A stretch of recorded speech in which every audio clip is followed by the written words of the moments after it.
I do briefly want to talk about some Knicks news. So let's get into some really, really brief Nick news coming from Ian Begley. All right, because Ian Begley did give us some news about Julius Randle. And it was reported that Julius Randle and the Knicks would not be looking for an extension in August. Now we all know August, or you might not know, but August is the earliest the Knicks can extend Julius Randle. But both of those guys aren't thinking at that at the moment. Ian kind of reported that he feels like Julius Randle wants the Knicks to really concentrate on the center, and they feel like that's more of a priority. But Julius Randle is extremely excited about getting back to the Knicks because he's excited about having Mikal Bridges and the rest of the team here. He saw what happened in January. He saw how the Knicks were playing. He saw what they did in the playoffs. So Julius Randle is extremely excited to be back with the Knicks, and he's already practicing. I saw some videos of him shooting and working out in the gym, and he seems to be ahead of schedule when it comes to rehab. Maybe because he was doing all that rehab on that shoulder, that now that he's after he's had the surgery, he's ahead of schedule. Julius Randle himself said on a podcast a month ago that he should be back for the start of training camp, which was a big surprise to me when he said it. But that's huge news because that cuts out a lot of the slow start, working him into the system with new players. It kind of has us hit the ground running if he's able to start training camp with the fellas. So good news for Julius Randle on that front. I guess not surprising news about the extension. Now I know some people kind of worried about the extension and about what his fit will be long term, but me myself, I'm not really worried about the extension his fit long term. I feel like it's going to work itself out, and he'll be here. Maybe just me being an optimist and seeing what happened before, but I feel like Julius Randle's here to stay. What are your thoughts on the news about Julius Randle's extension or lack thereof? I love Julius Randle. I consider myself a Julius Randle KOT.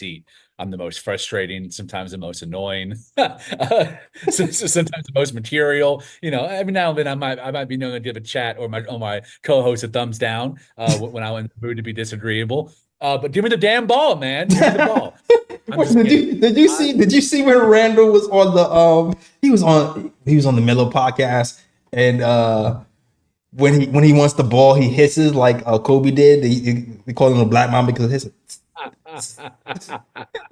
I love that. That's my guy, man. Shout out to the Dallas legend Julius Randle, one of the best private school prep stars that we've had in the last 15 years.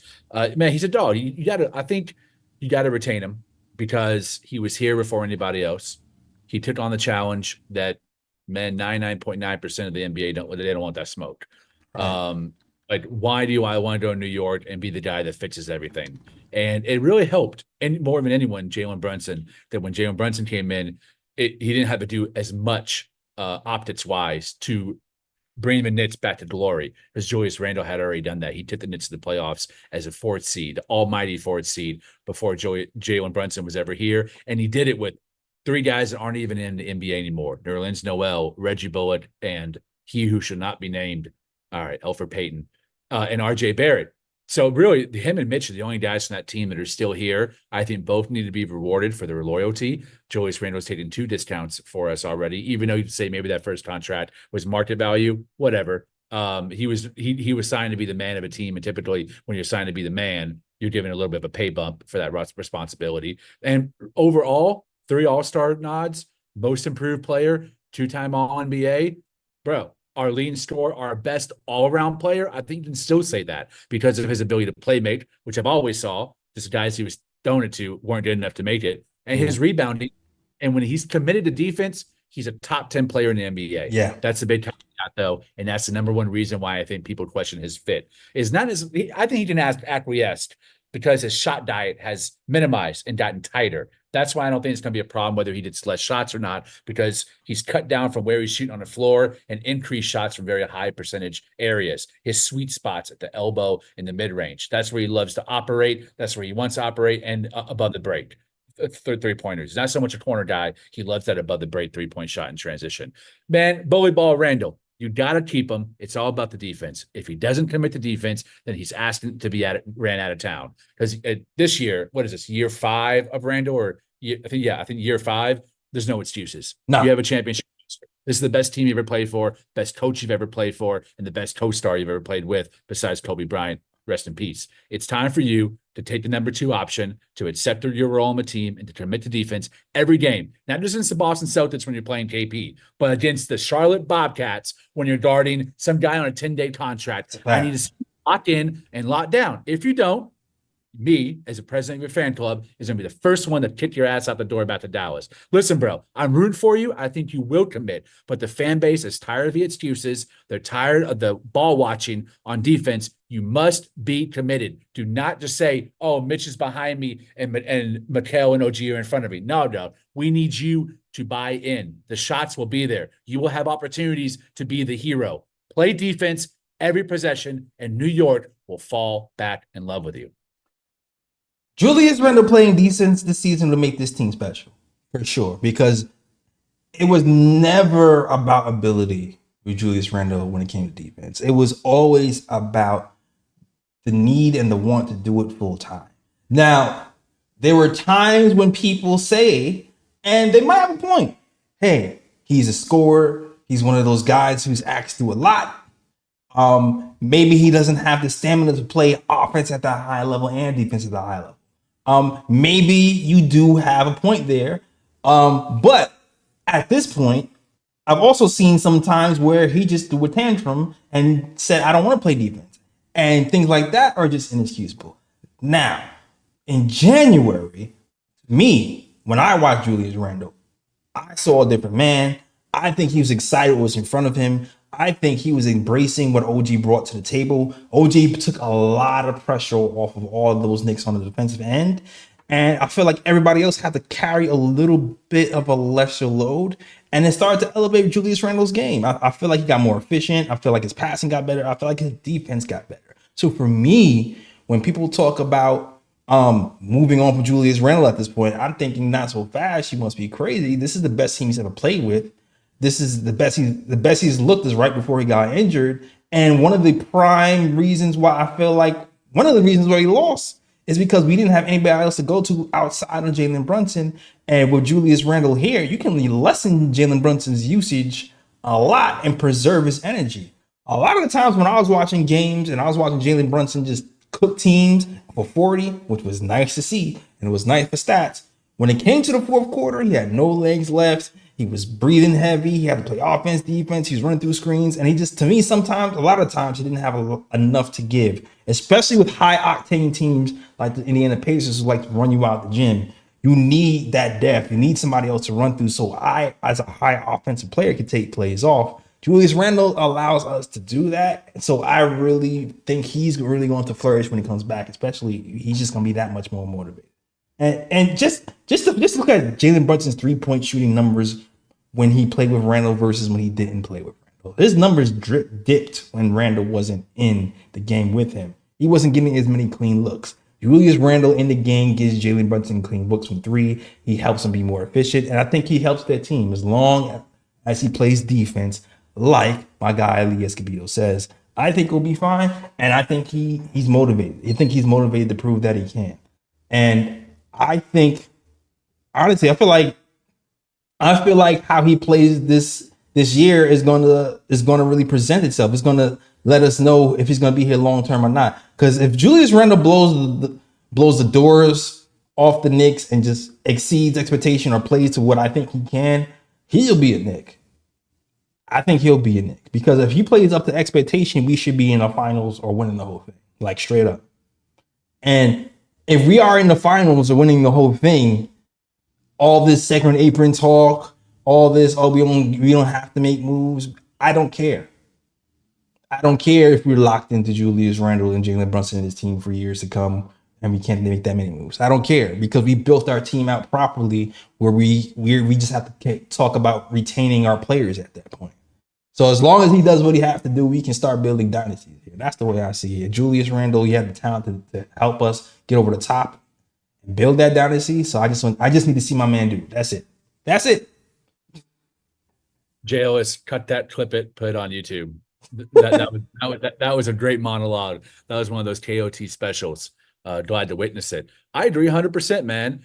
Randall, you touched on a very good point. You said if he's locked in, we can be special.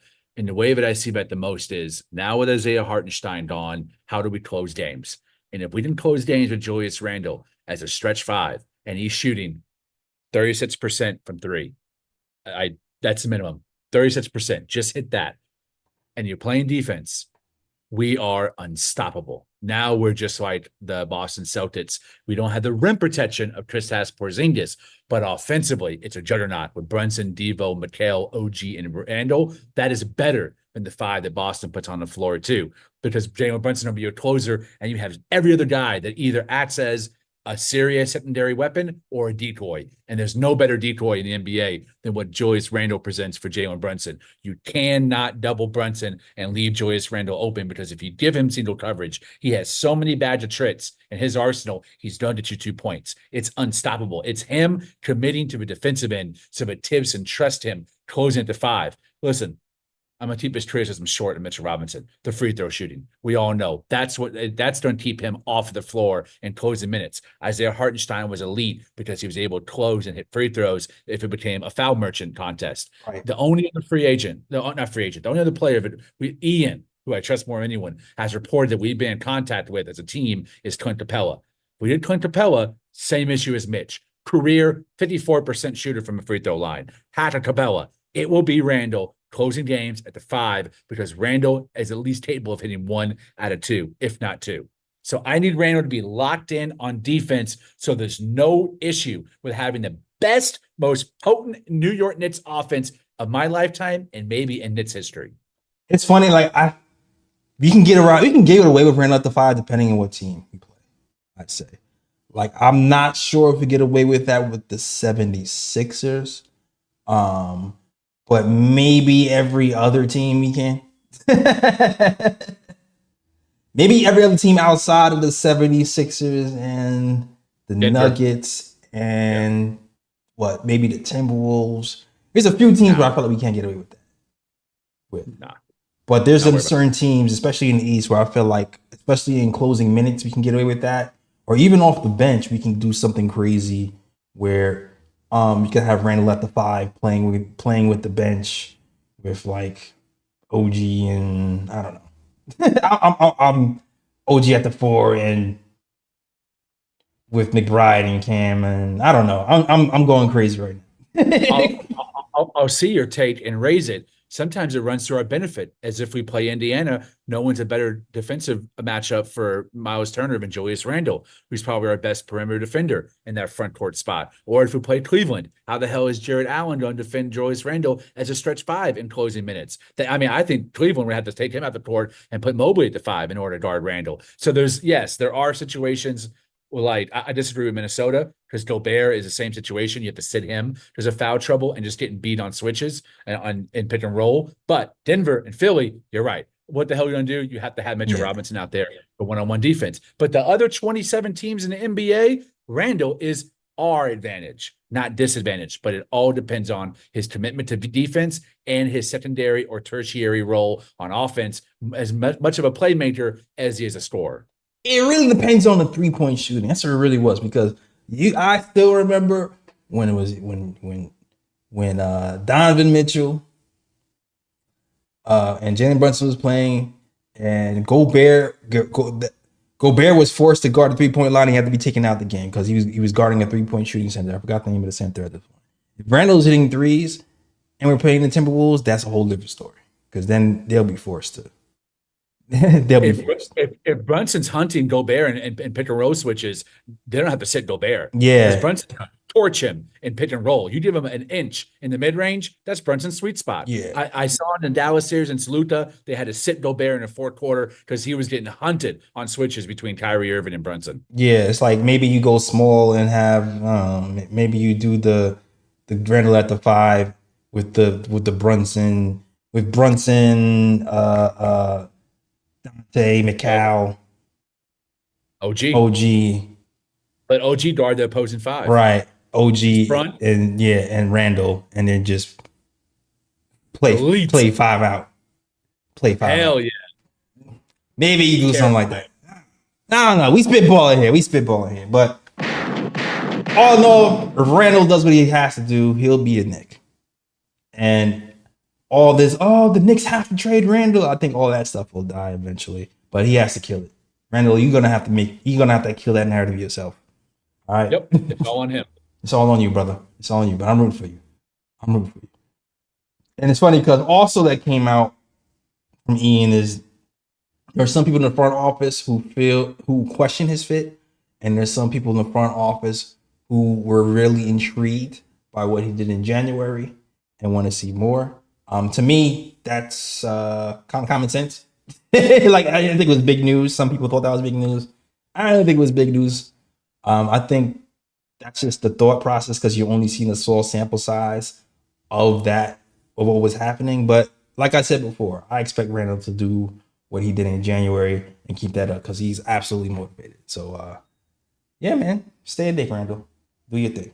All right.